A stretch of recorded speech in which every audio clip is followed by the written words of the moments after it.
What up, it's your girl Catalina Perez, and you are tuned into the OTS Project.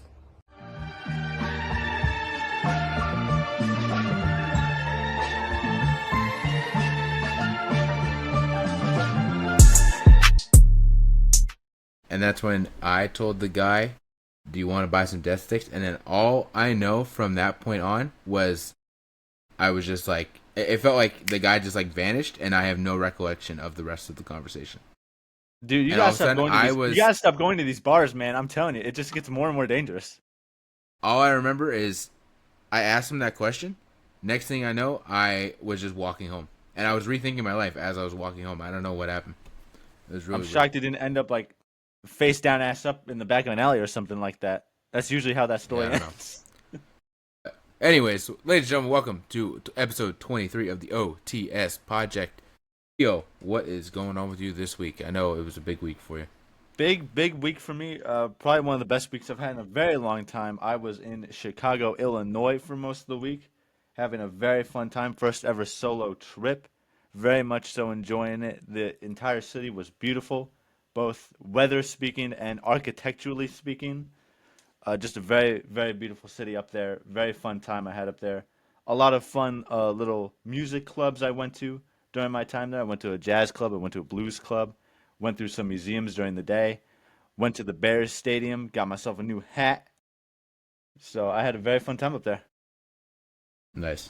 I'm not gonna lie, my headphones disconnected, so the first 40 seconds I didn't hear anything, but I'm gonna take your word for it. They had a great time in Chicago. Anything else going on though, other than your time in Chicago?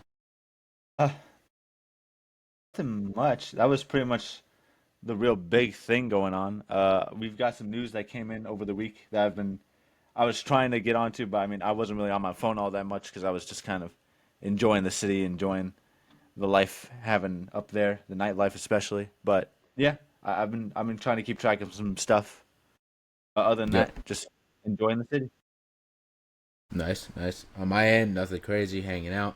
I'm playing, as you could probably see in the background there. I'm replaying Jedi Survivor, which I told you about. I'm on the second run of Jeddah. Like I've just gone back to Jeddah, so things are about to get real. I can already tell I'm getting close to that crazy sandstorm that you enable your little force dash ability and all that shit. Yep. That's kind of where I'm at. Other than that, we are apparently getting a pool over here. That's the big news. Whoa. Over on our side. Yeah, supposed to be getting a pool. At some point today, someone's supposed to come. It's June. Yeah, be a good time to get one. Well, it's not gonna be done. You know what I'm saying? It's probably gonna be done more in September. You're not getting an expedited pool completion done? Not that I know of, but yeah. So that's the biggest news. But if you notice here, when in our notes where it says what we do this week, I put /check-in. We check in with each other in general, just throughout, obviously, when we come here to see. But that's more of a mental health check-in. This is something that came to me. We're not going to do this every week. This is more just every once in a while when we're kind of feeling it. Honestly, this came to me because late at night a couple of nights ago, I went kind of down a TikTok rabbit hole of Robin Williams, who is one of, if not, it just is my favorite comedian. And obviously we know, he battled a lot of mental health issues over his lifetime. I remember a story of, I think, maybe it was Jumanji or something like that. The little boy from Jumanji or something like that said that, he was nothing but incredible on set. And then one day he kind of walked into Robin's trailer and he kind of just saw Robin Williams, like, just, in the thick of it when he was by himself, And obviously, unfortunately, Robin Williams, a while, almost probably 10 years ago or something like that at this point. Like, it's been a very long time. It's been a while, yeah. Kind of took his life. So I just thought this would be something that we should add. So, Theo, how are you doing mentally? You good? Mentally, I'm pretty good. I will say, I do miss Chicago, especially. I walked out the door this morning. This is the thing. I walked out the door this morning. It is like 95 degrees and humid as shit. And I was like, man, do I fucking regret coming back down here? Right.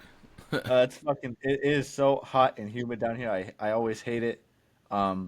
So moving to Chicago is definitely like an idea in my head. It's kind of rattling around in there because I did just enjoy it so much. At least going back for sure at some point would be incredible. But I mean, other than that, I'm always kind of just mentally doing fine. I'm more of like a kind of like an optimistic and like personally positive person. I never tend to look at like the darker things in life and just expound on that. I'm always just like, well, at least I got this thing going on. I got this thing going on. I got this going on. Hey, I did this. That's pretty cool. So I'm always kind of like Right. in a mentally positive spot, more or less. But yeah, more so not. I'm doing good. How about you? I'm doing all right. I will say I am. This is where you and I we're normally on the same path, but this is where a point where you and I kind of branch off. I am not very positive. I tend to think about the darker things, and I kind of have like a. It sounds like cringy to say, but I definitely have like a darker side to myself that I kind of deal with. And I've dealt with depression. I don't even know if you know this, but like I've dealt with depression kind of since I was like 13 or 14 years old. That's at least when I can remember the first time, like, kind of going into being a teenager is when I started dealing with like my mental health and things like that. And yeah, it's just really important to me because you don't know this either, but like 2019, I almost did take my life. Like I almost was not here during You that did time. tell me about that. I do know about that. So Okay, that so yeah, yeah. 2019 was not a good year for me. 2020 obviously was not a good year for anybody, and then 2021 obviously was not a good year for me or our family in general. Obviously with my dad. So yeah, those 3 years were really really rough, and that's where I kind of locked in on kind of making sure I was okay. So this is really important to me right now. Currently, I'm okay. I'm fine. I'm doing all right. It kind of comes in waves, and obviously depends on what's going on with myself and also what is going on in the world. Obviously right now is a pretty bad spot. So I will say I'm mentally doing fine, but kind of the stuff that's going on with the country right now and California, as well as now Israel and Iran and all this stuff that happened yesterday and whatnot.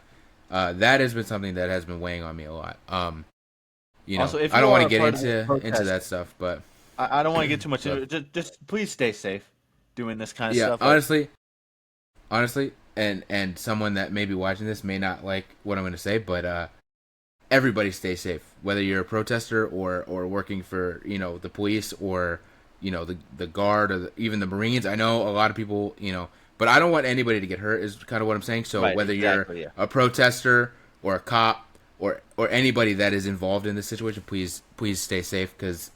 Yeah, I don't want to see anybody get hurt, whether you're a protester or a cop or anything. I don't want to see anyone get hurt. Everybody has a family at the end of the day. And so I would like to see everybody kind of go back to their families, and I would like for this to kind of end. Um, but other than that, I don't want to dive into it because I have very conflicting feelings on both sides of the whole situation. So I don't want to upset anybody with what I may or may not say. So in general, just yeah, stay safe. Um, but yeah, so mentally, I'm kind of doing okay, other than just kind of watching like TikToks and things that are about what's going on and all that stuff. So yeah, let's dive into some news though. Let's go to a lighter note for sure. Our truth has returned. This is Man, ooh, man, the pop that got out of us, bro. That may have been like the biggest pop we've had in a while mm, from anything yeah, WWE. yeah, It was definitely so really amazing. big. I will say though, I'm so glad he's back. Obviously, it's not even our truth. It's Ron Killings. Clearly, Ron they've made Killings, it clear that respect the name. this is some sort of different character. Which I saw somebody say that in an interview years ago. I guess he did say that when he does end his career, he wants it to be on a serious note because he's been a comedic character for so long. So when he does retire or his last run, he wants to be a serious wrestler. So that seems to be the way they're going. No more our truth, funny, doing hilarious backstage stuff. It seems like he's kind of locking in, and maybe he'll get an IC title or a US title out of this last run. That'd be cool. Yeah, he's back. I do want to point out though, when he did come back after you left, obviously I was scrolling through social media and whatnot. Everybody was posting, "We got worked." Oh my god, I can't believe we got worked, guys. This was not a work. um, people, I'm guessing, are assuming, people just thought that he was never fired and that he this was the angle all along, was to do this match with Cena and then pretend that R-Truth got fired and then bring him back. No. Listen, I've been in wrestling for over 10 years. I get it. Sometimes things like that do happen where they swerve you and they give you some crazy storyline that, is all. No, this is not the case. He was fired. And I'm not saying that from like insider knowledge. I'm saying that just from not I'm not saying that from insider knowledge because I know R-Truth or anything like that. I'm saying it from insider knowledge of just I know how this shit works. And it was clear as day that he clearly got fired. They saw the backlash of what, not only the fans but the employees. I mean, you saw like Kathy Kelly and Rhea Ripley. Everybody was very upset about this. So they fired him. They saw the backlash. They brought him back. That's all it is. There was no work. There was no R-Truth was secretly, under, his contract was nowhere near expiring or anything like that. No. It wasn't work. It just kind of annoys me a little bit because I'm like, why are we glazing TKO and WB? You know what I'm saying? Like, the way people were... We shouldn't be doing that at all. Right, and the way people were reacting of we got worked was, to me, just came off as a, oh my god, WB's so great, they worked us, when in reality it's like, no. If anything, we worked them because... We worked them. They fucked up, and we had to tell them, no, that was a big mistake on their part. Right, so yeah, this was not a work, this was a true thing. Because also, my big thing on why this was not a work is how fucked up would it be to work this angle where R-Truth never actually got fired and actually fire two other people in Carlito and Valhalla. Right, exactly. Yeah. So that's where I'm like, no, this is clearly not a work because that would be fucked up to go, well, we're going to actually release these people and then we're going to pretend that we release this guy. That just seems really fucked up all across the board. So that's where I'm like, clearly this is not a work because, and if that's the case, they need to bring at least Carlito back. I don't care about Valhalla. But Carlito definitely needs to come back because he's great. So yeah, no, this was not a work. We did not get worked. Because also, someone asked Triple H on the press conference or something like that about, was this da-da-da-da-da, and he was just like, all part of the show with like a shit-eating grin. Again, no, don't fall for his tricks. Don't let him work you. You know what I'm saying? Don't let him kind of do that. It was not a work. They clearly in his grand vision, this didn't happen at all. That's right. That's what it really is. Right. Especially the fact that then there were reports that they tried to call R-Truth multiple times and he just ignored the phone calls because he obviously didn't fuck with the situation. And I guess it was until Nick Khan personally called him that he finally picked up the phone and they were able to work out a new deal and whatnot. So yeah, this was not a work. This was a true thing that happened, and the voice of the fans and the employees of WB were heard. So let's not let that be understated, because sometimes it does feel like they're not listening to us, especially when we look at like this coming WrestleMania going back to Las Vegas. A lot of fans are not happy about that, and now it's at the point where it can't be changed. I understand it can't be changed. They've already announced it and whatnot. But something like that where, sometimes we feel like we don't have a voice when we're saying we don't want something and they go back and do it. And we just kind of move on. But clearly this shows that wrestling fans, the WWE universe, does have a voice because of the fact that us doing this, the employees doing this, is what got him his job back, So, yeah. You also know any other thoughts on that? Because it's not exactly related to this, but in a pretty similar note, like with how like the AAA stuff has been going on with like Worlds Collide. Also, Worlds Collide, honestly, could be show of the year. First and foremost, great show. That shit was incredible. But great show. The fans definitely do have a voice in how this shit operates because Mr. Iguana had blown the fuck up over the weekend. Like, and now they have like merch of him on the shop that's like selling out. He is like premiering in all sorts of like promotional stuff. He's showing up on NXT again. Like, obviously we have a voice because this guy is just showing up over and over again because people want that. People want him to show up. And it's like, I've been seeing reports of like him getting like contracts and just going straight to like the main roster and stuff like that. I don't know if any of that's actually true or not. That could just be like tweets. Right. But the idea that it's a possibility is there because of just how popular this guy's become, because of how many people have been like, yeah, I want more of Mr. Iguana. So it's definitely a truthful thing, and where we do have some say in what goes on in the show if we do just kind of like band together as like the tens or hundreds of millions of fans that we are of the WWE. No, for sure. Oh God! Some other news though. Wonder Woman. It seems James Gunn has confirmed that a Wonder Woman movie is currently in development. Is starting to be in the works. We don't know who's playing Wonder Woman. I don't know how to pronounce her name, but the girl that played Bix in Andor seems to be a fan favorite to take that role. I would love that. She's a great actress. That'd be great. Yeah, everything I've seen her in, she's been great. Whether it's Andor, I watched this movie. I think it was Hitman or whatever with her and Glenn Powell from like last year. That was a great movie.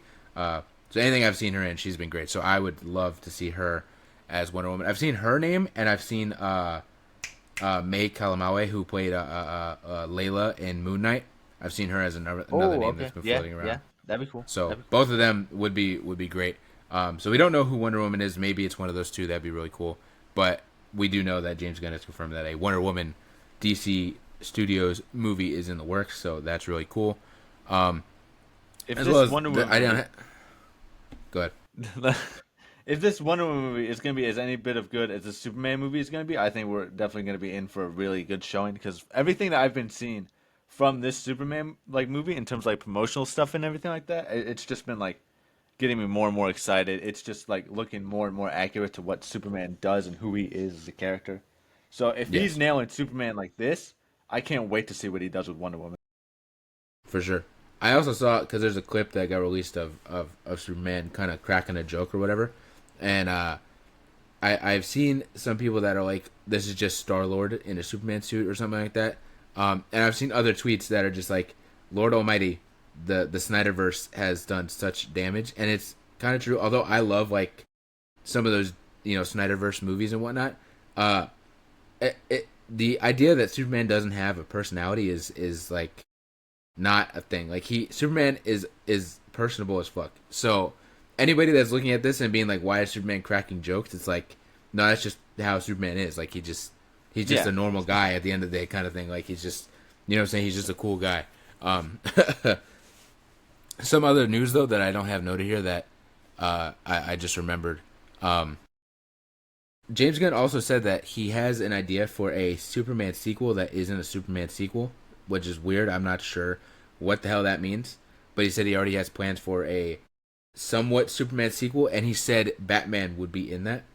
Okay. So that is very interesting. So maybe he's talking about like a Batman versus Superman thing, which could be in a way, like I can see if he's talking about like a Batman versus Superman, that could be a Superman sequel without being a straight up Superman 2, But yeah, I'm not sure, but I did think that was interesting. He said he has an idea. I could probably see it more as like a not like a versus sort of situation, but maybe like a Super Friends situation. Maybe it's like a Batman and Superman movie, because I know there are a lot of comics where it's like Superman and Batman. Batman and Superman, friends forever, coming to theaters next year. Man. That's what's gonna be. Yeah.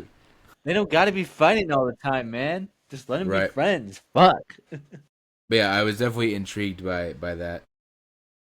There was also another thing where someone asked James Gunn about if he rethought about, kind of folding the Batman into this universe, and he said like, he has thought about it and it's something that he thinks about every once in a while, but I feel like that's still not going to happen because they already have that Batman Brave and the Bold movie that's greenlit, and like Robert Pattinson's Batman is not near that point yet. He's still like a pretty new Batman, pretty young Batman. He's only been Batman for like 4 years or whatever by the time of the first movie. So like, I don't necessarily see that happening. Plus, I just think it would be better let it be on its own, and just have another Batman kind of in this universe and let them kind of run parallel to each other. So yeah, that's kind of I have a Superman thing to add at the end here, but Spaceballs 2. We're getting Spaceballs 2. Yes. That's the biggest news. Let me tell you what, this reveal may have been one of the best movie reveals ever. This shit was so fucking hysterical to me. I was watching it in the airport and I was just cracking up laughing.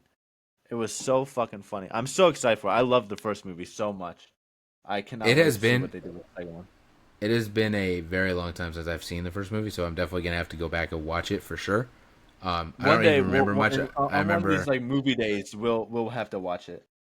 Yeah, for sure. Because most I remember like Pizza the Hut or whatever. That's like probably majority of what I remember from that movie. But it seems like majority of the original cast is returning. Mel Brooks seems like he's coming back in his age of 98 or something like that to play the Yoda character or whatever.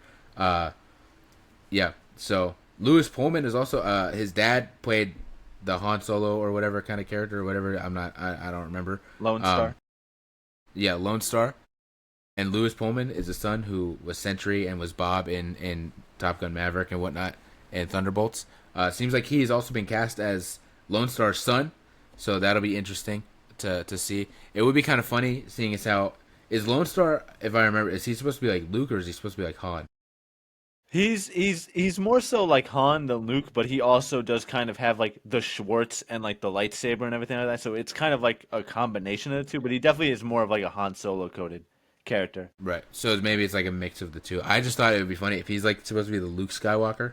I thought it would be funny as if like clearly there's Anakin who's the dad and then Luke is the son. It'd be funny if they take their version of Luke Skywalker and make the son their version of Anakin, and he's just moody as fuck and annoying, like, and just crying about shit the whole time and whatnot. I think that'd be kind of funny. But See, to me, I kind of went in the more opposite direction because he is more Han Solo coded. I was just more so assuming that he would just play like as Kylo Kylo Ren Ren, because as that would also be like a great. father son sort of thing.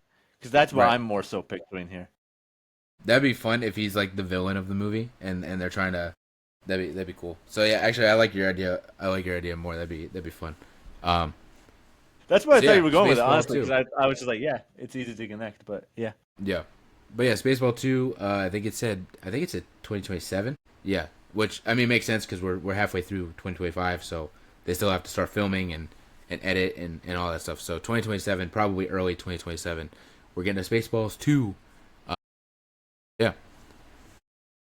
Superman story though. This was something I just saw last night or something like that. There's a Twitter account I follow called like DCU News or something like that that obviously just posts about stuff that's going on with James Gunn and that universe. Um, and so they posted this tweet about when they knew that David Cornsweet was Superman, and they were like, it wasn't the reveal, it wasn't the announcement, it was like a personal story that they had that I thought was incredible and really shows that this guy may actually be the real life version of Superman, because whoever runs this account, I don't know who it is, but whoever runs this account, at some point, I think a couple months ago or whatever, his wife was pregnant and his wife was going into labor, and so he tweeted something out like, "Big news, not Superman related. My wife is going into labor," or something like that. And David Cornsweet went out of his way to DM this person and basically said like, "Congratulations, make sure you're there for your wife." Like not just a congratulations, but like gave words of advice and like words of kind of affirmation of you're gonna be a great dad, things like that. And then when the baby was born, he sent David Cornsweet a photo of the baby, and again David Cornsweet was like, "Congratulations, send your wife my congratulations. I'm so happy for you guys." And again was giving like words of advice of like, make sure you guys do these exercises, and when you do these like 2 a.m. wake ups, cherish it because it doesn't last very like just straight up was giving these incredible words of love and advice to someone that I'm assuming he doesn't even actually know. You know what I'm saying? Just appreciates the fact that he posts about Superman and whatnot. So I thought that was really, really, really, really, really cool. That That's again, he kind that's of went when out you of his way to do name it. the baby David, obviously. Right, right. Oh yeah. So I thought that was really cool, and again, does show that he kind of is just like seemingly a good person.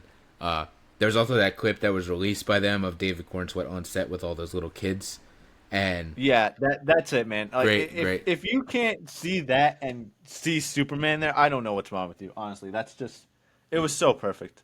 It was so cute. Yeah, I loved that video. it was incredible. So yeah, I have here on Big Four Return. I don't remember what the hell that is that I Oh, put. this was me.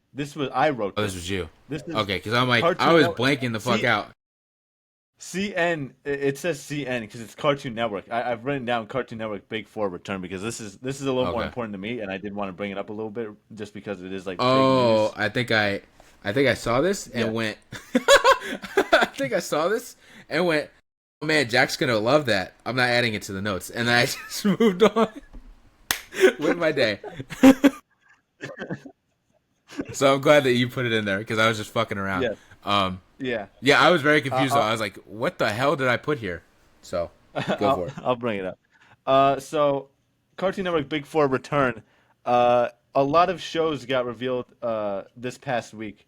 that are going to be coming in the next year or so that are pretty much like uh, either sequel shows or spin-off shows of some of the biggest shows that Cartoon Network had in the past decade. Adventure Time, regular show, Amazing World of Gumball, Steven Universe, they're all getting like spin-off shows that are coming within the next year or two. And these are big shows for me. I loved all these shows as a kid, so seeing them come back is going to be very interesting to see because Steven Universe is like my favorite show of all time. That definitely helped me a lot just as like a person to like grow and get more like and I'll rewatch episodes today and I'll still be like learning lessons and I'll be like, damn, that is really applicable to where I'm at in life right now. So hopefully we'll get more of that. I'll try and keep up with the news of it as we get or like closer to all these shows releasing and whatnot. But I'm very excited for it. Again, loved these shows as a kid, so I can't wait to see what they do. And it's all like the original like creators coming back to do That's these cool. spin-offs too, which I'm very excited for because they were the goats of that time. Right. No, that's really cool. We see him. That seems like um, we're living in the day and age that I thought we would have gotten a lot later in life, but you and I are both still very young. But maybe it's just the way that people realize nostalgia. The '90s and '80s nostalgia has been such a thing for a while that maybe companies are just capitalizing on nostalgia in general. But I feel like we're still pretty young. But now people are looking back on the 2000s and the 2010s as nostalgic, and it makes me feel old. But yeah, we're like living in this day and age. I mean, like you just said, all four of these shows getting like kind of spin-off, reboot kind of gimmicks. But then we have fucking Phineas and Ferb that just came back. You know what I'm saying? Like we have different shows. I feel like there's the Wizard show there's this that spin-off Wizard show. iCarly. There's iCarly came back. There's the Raven's Home that went on. That was like the first one. That I feel like it just ended, but it started in like 2019 or something like that. So yeah, we're living in the day and age already. It seems like very soon that it's happened. Where now I guess we're the unks for sure because our childhood is being used as nostalgia. And I did see on a TikTok, it was like a 2000s nostalgia TikTok, and I did see a couple comments that were like, "I wish I was born, during this time, back in this day, rather than now." And I'm just like, "Oh God, we're really fucking old, I guess." Where kids Yeah, now old, are man. looking back. Kids now are looking back and wishing they were living our childhoods instead of the current one.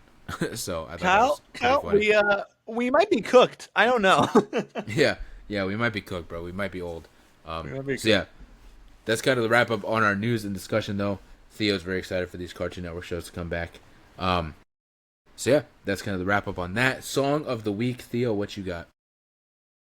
So as I mentioned before, when I was in Chicago, I went to a jazz club Tuesday evening. I saw the Chicago Cellar Boys at the Green Mill. They fucking tore the house down. They were incredible.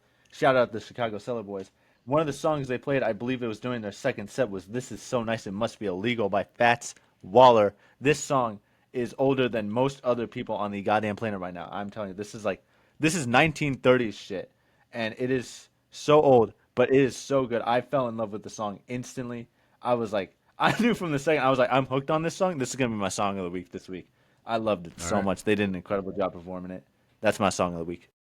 all right. I have a song of the week, but I kind of have an artist of the week, low key, because we are doing our top 5 musical artists. So my song of the week is a random one, but I love it so much. I'm gonna go "Lost in the Woods" by Jonathan Groff from Frozen 2. I've been on a big Jonathan Groff kick. I've That's rewatched fair. half. I watched rewatched half of Hamilton with my mom. And I just love all the King's bits. I love his songs. I just love his attitude in general. But also, I just love Jonathan Groff in general. Whether Kristoff is one of my favorite Disney characters off rip. From Hamilton, I love the King. He's funny as hell. Jonathan Groff, you didn't watch Glee, but he's in a good portion of Glee throughout the whole run of the show. So I've kind of grown up in a way with watching Jonathan Groff, whether it's from Glee or from Frozen and whatnot. So I've been on a big Jonathan Groff kick. I think he's one of my favorite kind of like Broadway performers and things like that. So I'm gonna go that song. But something I found that I thought was so cool. You know, I want to interject actually real quick because it's funny you mentioned Jonathan Groff because while I was in Chicago, my Brazilian best friend texted me and she was just like, "Dude, Jonathan Groff is so fucking hot," and I'm just like, "I know." That is something that is funny too, because that is something. I'm not gay. For those that don't know, I'm not gay. I'm straight as hell. But Jonathan Groff, I was watching these TikToks and stuff, and I was like, I think I have a new man crush to add to the list because he is an It's attractive a man. it's a very fair man crush. Yeah. Yes. So back to what I was saying. I found this and I thought this was the coolest thing. So I'm gonna shout out this band, The High Crusade. This is Alex Shelley and Chris Sabin of the Motor City Machine Guns band, and I had no clue, because they only have like one album from 2010. But I saw Alex Shelley post about them getting it back together. I think Petey Williams is also a part of it. Little Petey Pump, I think he's also a part of it. So I saw Alex Shelley post and talking about how they're looking to they've been doing band practices and trying to get back into it. So they may have more music coming, but I just thought it was so cool that my favorite tag team has a band, and it is on YouTube Music. It's on Spotify. Again, there's only one album from 2010 on here, but there may be more coming. So yeah, I just wanted to spotlight Your that 'cause I favorite thought that was tag really team's cool. favorite tag team's favorite band. There you go. Exactly. What a long ass tagline. But yeah, I just thought that was really cool. So make sure you check out the High Crusade if you're a fan of the Motor City Machine Guns, or Petey Williams, because I just thought it was really cool. But yeah, we our topic this week, to stay on the music theme, is gonna be our top 5 musical artists. This one's a bit of a leap from what we normally do. Again, we normally cover wrestling and Star Wars and Marvel. We do top 5s for those and whatnot. I just want, this podcast is kind of just about our lives in general, whether it is nerdy stuff or music or anything like that. So yeah, this is a bit of a leap from what our normal topics may be, but I just thought we both love music so much. We have similar yet very different musical tastes as well. So I just wanted to kind of do something different. So yeah, we're going to do our top 5 musical artists. But Theo over there has 2 separate lists apparently. My list is just one, but I have a ton of honorable mentions. So I don't know how you want to start this. If you want me to just rifle off my honorable mentions or something. You can rifle off yours first, yeah. All right. So I have a ton. I have a ton. So I'm gonna try and go as fast as I can here. But Jonas Brothers is a great honorable mention. We grew up with them. You, me, Grace, Rachel. We all grew up with them. Okay. So I'm editing this. Not sure what happened. We had some technical difficulties, and I guess as my dog is running away, to go see my mother. We had some technical difficulties on my end. For some reason, the internet was messing up. But I was listing off my honorable mentions, and in the recording, I have my honorable mentions. But I guess with the internet messing up or whatever, it just that the rest of that clip of me raffling off my honorable mentions does not exist. So I'm going to insert this real quick and just say Jonas Brothers. Like I was saying, grew up with them from childhood. Love them. They're great. Went and saw them in concert. Me and Theo. Chris Brown kind of introduced me to R&B, so he's another honorable mention. Billy Joel is a legend. Miley Cyrus, similar to the Jonas Brothers. Haven't seen her in concert, but between Hannah Montana and her kind of Miley Cyrus stuff, I've kind of grown up with her and always really enjoyed her music. Phil Collins is a legend. Kind of, again, grew up with him, even though he's, way older than me. Stuff like, Tarzan and whatnot. Kind of grew up with that soundtrack. Eminem, as a kid, was one of my favorite rappers, if not, probably just was my favorite rapper. Future is more of a recent one. I really enjoy his work. Kendrick Lamar is probably my favorite rapper currently. Kind of taking over the world here the past year. Panic at the Disco is another one that I kind of just grew up with. Had music in Saints Row 2 and Rock Band. So a lot of video games I played had their music similar to Paramore. Bring Me the Horizon is another one, kind of my rage music. If I need to crash out a little bit, I will throw on some Bring Me the Horizon. LMA is a more recent one, but I really enjoy her work. I think she's great. Black Eyed Peas, again, grew up with them, and I've always loved their music. Juice WRLD is another one, really kind of got me out of a really dark depression, like I was saying, in 2019, 2020, when I was going through, some mental health stuff. His music I really resonated with because I felt what he was saying in his lyrics, and I related to it. And Elton John is my last honorable mention. I love Elton John. He is a legend. So yeah, those are my honorable mentions. I don't know what happened with the clip. I apologize. For some reason, just have some technical difficulties sometimes. So yeah. I'll start off with I have a general honorable mentions list, and I have a jazz honorable mentions list, and I'll just start with the general one. All right. Starting off, we've got I've got my childhood favorite, Elton John, over here. I've got Kenny Loggins, Phil Collins. I've got some ones that you and or your mother are probably going to freak out a little bit about. I got Michael Jackson on here. I've got Prince on here. I've got Queen on here. Nickelback, Mm-hmm. The Ramones, Agent Orange, Kendrick Putting Lamar, Queen and obviously, Nickelback he's got to together be. is great. Childish Gambino, Tyler the Creator, Lil Wayne, MF Doom, LMFAO had to be on here. Obviously, they were a big part of my childhood. Shouldn't have been, but they were. Ariana Grande, Gloria Groove, Big Time Rush obviously had to make it on the list as well. Someone that I think honestly should have been on your list but wasn't. John Williams, pretty much create the Oh, soundtrack to our I childhood. mean, sure, 100%. Rebecca Sugar, Jordan Fisher, and obviously one of the greatest bands of all time, Dr. Teeth and the Electric Mayhem. There you go. And I'll just There you go. rattle off the jazz one really quickly as well. Art Blakey and the Jazz Messengers, Charlie Parker, Chet Baker, Dizzy Gillespie, Ella Fitzgerald, John Coltrane, Miles Davis, the Oscar Peterson Trio, Sonny Rollins, and Thelonious Monk. Thelonious Monk just sounds like a Star Wars character. I'm just being dead ass. Dude, he's so cool. He's so cool. I fucking love that name, bro. It's so You good. forgot Droopy McCool and the McCool gang as well. Oh, fuck. Not Droopy McCool and the McCool gang. Oh, fuck, dude. How could I forget? Oh, my God. They're legends. Top tier. And Top yeah, also to add to my honorable mentions, of course, John Williams and Max Rebo as well. Someone I kind of forgot. you Kinda gotta slipped my mind. you gotta get the finger and Dan and the jizz The- whalers. yeah. There you go. All right, so for the actual list, my number 5, I'm going with Fall Out Boy. This is my favorite, like, full-on just band of all time. I grew up with them, especially during kind of my teenage years a little bit. Yeah, I've always loved them. Their earlier stuff is great. Their more recent stuff is great. Like all of their albums to me are pretty much, I won't say all are no skips, but a good majority of it is like no skips from all their albums.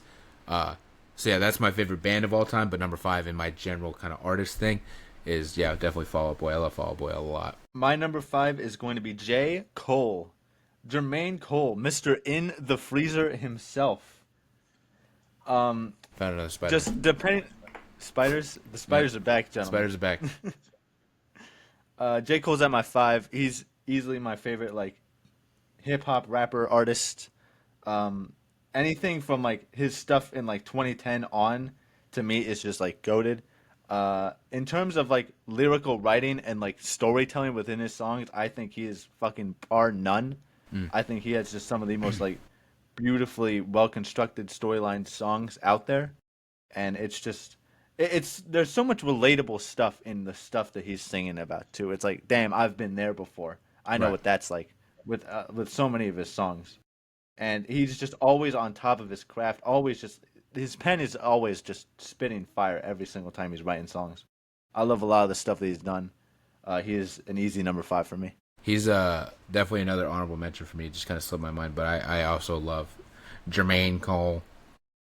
Yeah, Jermaine Cole. I think he's great as well. My number 4 is going to be Mr. Bruno Mars. Mr. Ooh, I forgot. I need to put him on my honorable mentions. I'm putting him Mr. on my honorable mentions. I forgot. Mr. Short and Sweet over here, as the ladies like to call him. Yeah, I just, again, kind of grew up with Bruno Mars. I've always loved his work. I've always thought he was great. So yeah, I don't know what my dog is doing. She's hiding behind a pillow now, apparently. Yep. She's scared of Bruno Mars. She might be. But yeah, in general, just always loved his music. Probably, like you said with LMFAO, probably shouldn't have been listening to him as a little kid. He's got some pretty raunchy lyrics there, especially that song Gorilla. That was like my favorite song as a kid, and he's straight up just talking about how they are fucking like gorillas. So yeah, definitely may not have been the best to listen to as a kid, but I've always loved him. I went to a concert, I think 2014. Me and my family went to a Bruno Mars concert. That was a good time. That was another one where him and like all of his boys at one point in one of the songs was just like straight humping the ground, and my mother was like, "What the hell is going on here?" Which was pretty funny. But in general, a great concert. Love the concert. Love him. So Bruno Mars is going to be my number 4. My number 4 is going to be one of my favorite bands of all time. It is going to be Paramore. Another Fucking honorable mention for me for classic sure. stuff. Fucking banger after banger after banger. Look, Bailey doesn't miss ever, and the fact that this is her favorite band, it says enough. It says enough. They're so good. They're every time I listen to their music, man, I just get sucked into it for like a week straight. I'm just like, well, back on my Paramore kick. Here we go again. Yep. And it That's me happens with like Fall Out Boy. every few months or so. Exactly. Exactly. Yes, it's the exact same situation here. Mm. And every time I do, I always like find like a new song or two from theirs that I didn't know about, and I'm just like hooked on that. And so the fact that their songs from like 10, 20 years ago are still finding their way into my Spotify and staying in my Spotify for like weeks. Mm. It says a lot. No, I for love these sure. bands so much. They're great. Yeah, that's another honorable mention for me. Same thing with you. Like, I always kind of listen to their songs on and off, but kind of another one I kind of grew up with. There, like they had a lot of songs in Saints Row 2. They had songs in Rock Band similar to Panic at the Disco. So, Panic at the Disco and Paramore are kind of even. Well, Panic at the Disco I like a little bit more, but definitely kind of even. Definitely grew up with both of those bands. You know what I'm saying? Yeah, I just remember either driving through Stillwater listening to Paramore, or playing Rock Band with Grace, and we're playing, That's What You Get When You Let Your Heart Win and stuff like that in Rock Band and whatnot. Yeah, Paramore's great. Definitely an honorable mention for me. Decode might be my favorite song they have. That's just a banger of a song. That's a good one. From That's the a good damn one, yeah. Twilight album. um, so yeah, definite honorable mention. I really fuck with Paramore. My final three though. My final three.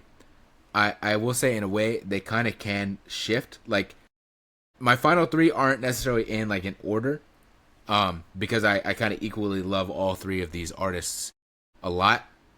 So my number three here is gonna be Ed Sheeran. One of my goats. I again kind of grew up with him. I don't know if you can see, but do you see that little acorn picture in the back there next to? My glasses Shit. are off. Hold on a second. Well, for the viewers as well. No, it's very blurry. It's blurry on my end, but I'm sure they Okay. can see it. So next to my screen master there, I have like this little acorn. It looks like a drawing. That is it's like an autograph from Ed Sheeran from like his kind of more recent album. So yeah, I just have always loved Ed Sheeran. I think he's just a lyrical genius. Like everything he writes is just incredible. His beats are great, but his lyrics are really where he shines.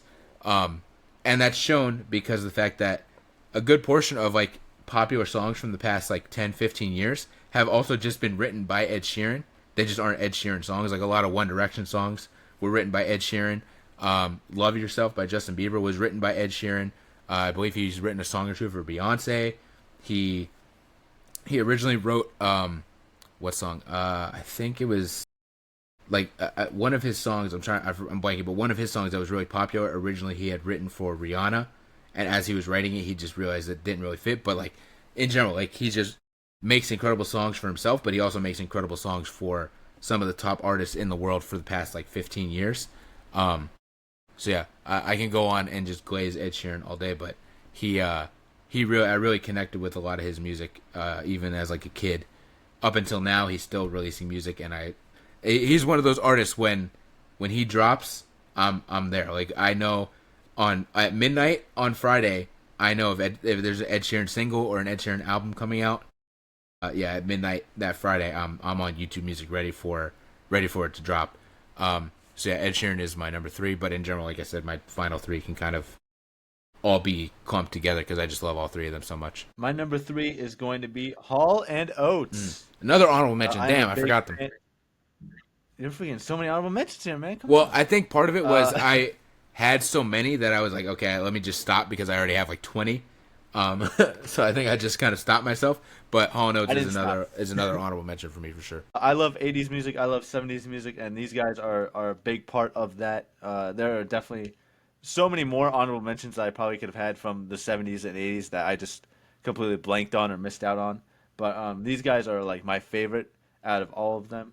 They definitely climbed the ranks after I went through a whole like deep dive of their like discography and stuff like that, because I found a bunch of like hidden gems that I did not even know existed, and they've just definitely climbed the ranks for me, and I love them so much. I have like a 40, 50 song playlist that's just all Hall & Oates on my Spotify.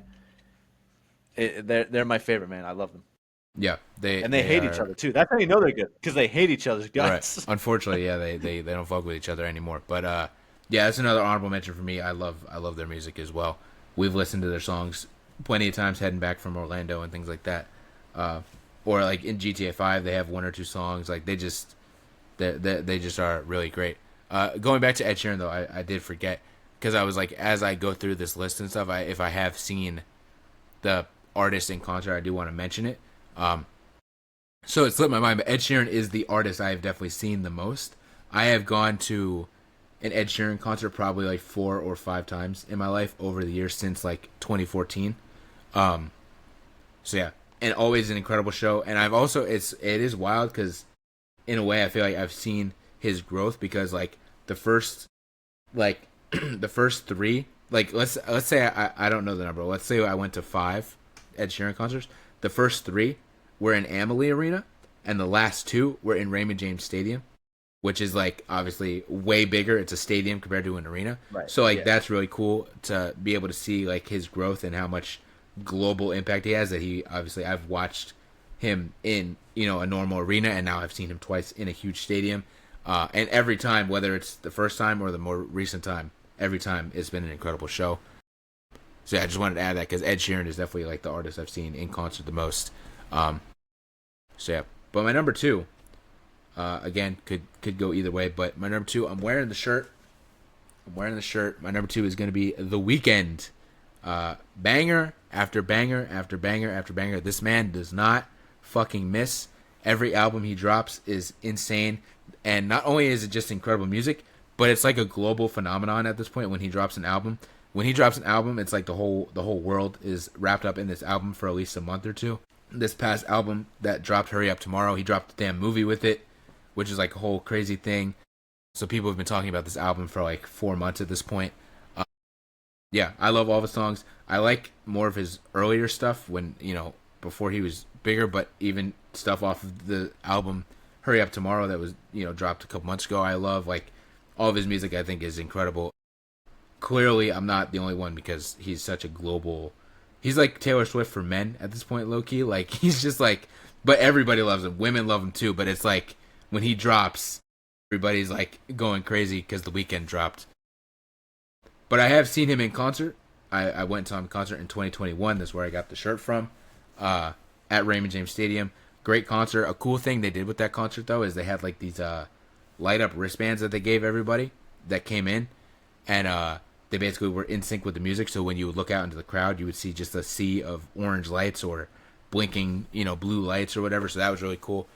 Great concert, great music. So number 2 for me is The Weeknd. Number 2 for me is going to be the man himself, Duke Ellington. I have stated it multiple times before. I am a huge jazz fan. Jazz is my passion, and this was the man that kind of got me started in all of it. It all started back, and I think pretty sure it was GTA 4, back with "Take the A Train" on the jazz station that they had in GTA 4.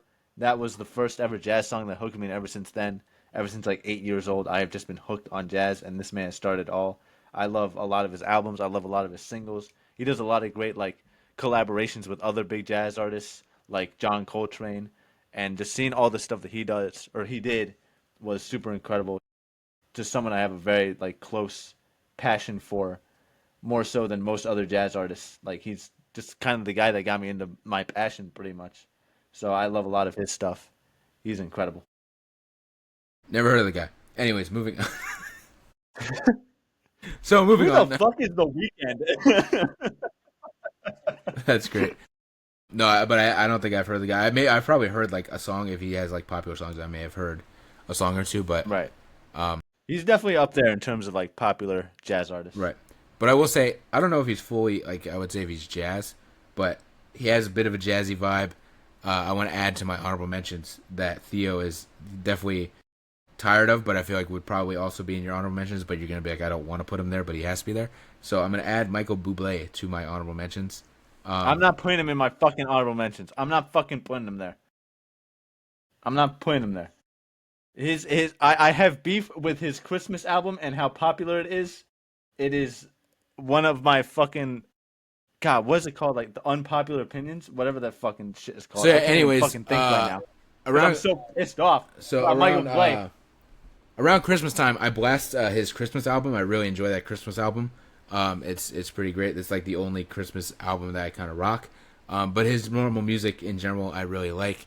And whether Theo wants to admit it or not, it has to be someone that's probably in his honorable mentions because when he was younger, It's he, not. It's he not. Also, I'm not putting he it. also likes Michael Buble when he was younger. So I don't. when you were younger, I did. you did. Right, Yeah, exactly. when I was fucking 8 and stupid. Yeah, I liked him. Right. Okay. Okay. I've grown up. Shit heel. All right, so I don't know what's happening over there. Buddy's clearly upset that he's not in Chicago pissed. or something like that. I'm getting pissed. I'm gonna calm down. You do need to calm down because I'm like, you're going off on this guy all because of one album that he has no control over the popularity of. So like, I don't understand why you hate it so much. As well as like, you could just like not listen to the album. You could also just like, if I the don't. song, I don't listen to the album. Let me talk. If the song comes up somewhere, you could turn it off. If you were at a party, you could say, hey, can we switch the song? It's not really my vibe. You could find a way to avoid this album, but I think just hating this man because of one album that again he has no control over the popularity of is kind of ridiculous, especially because at some point you did really like him. So yeah, Michael Buble is going to be added. I am an unreasonable hater, and I can't help myself. Right. So Michael Buble is going to be added to both of our honorable mentions list, and my number one. No, he's not on my honorable mentions list. It's funny that you think you have control over your honorable mentions list. That's fucking insane. You're a fucking asshole. What the hell? I'm putting Duke Ellington in your fucking honorable mentions just to fucking put it in there. All right, so my number one. Oh yeah, I forgot about that. We're not done yet. My number one.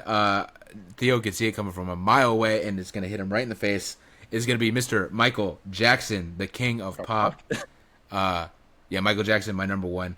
I did say that my top three can kind of go either way, but I will stand on Michael Jackson as my number one. That one I wouldn't really put anybody else above. I was a bit surprised. I thought The Weeknd was gonna end up at 1 and Jackson at 2, but I'm not. I mean, I get they're really interchangeable for you. Yeah, but Michael Jackson is the undoubtable number one. You guys can't see it, but I do have a Michael Jackson poster in my room. It's like a small poster, but I do have a small poster of the Bad album cover in my room. But yeah, that just what else can I say? Everybody knows. he's the man, bro. He's the guy. He's him. He's goated. He's goated, right, man. He's him. He's him. Like you don't do it like Michael Jackson. Right. All of his music again from every album I pretty much love. But I think also I just kind of connect with him in a way that, like, how can I say this? I think I connect with him not only because his music is so good, but like the fact that he was just like torn apart for no reason. Really, like his whole life, he was kind of like dragged through the mud, whether it was by his father, by the press, by media. Like his whole life, he was kind of just like dragged through the mud, but he still kind of found a way to just do whatever the fuck he wanted. Like, there were so many expectations and so much, oh my God, I can't believe he did this. Oh my God, he needs to be doing this. And he just kind of like, it definitely did affect him, but it didn't affect his work. And he clearly, like, when it came to his job or like his actual product, he was just like, yeah, I'm going to do whatever I want. I don't care what Timmy from CNN says. I don't really care. I'm going to do whatever I want. But I think I just connect with him in that way because I just feel for the guy that he was dragged, his whole life dragged through the mud. But he still was able to make incredible music. Fucking Timmy from CNN. Yeah, fuck Timmy from CNN. Fuck you, Timmy. Yeah. Stupid bitch. So yeah, Michael Jackson, my number one. I will glaze the man till the end. He's the best. Nobody does it like Michael Jackson did it. That is my. If I could see anybody in concert ever, from any time, Michael Jackson. It's Michael Jackson. I would want to see Michael Jackson in concert. He's the GOAT, man. Yeah.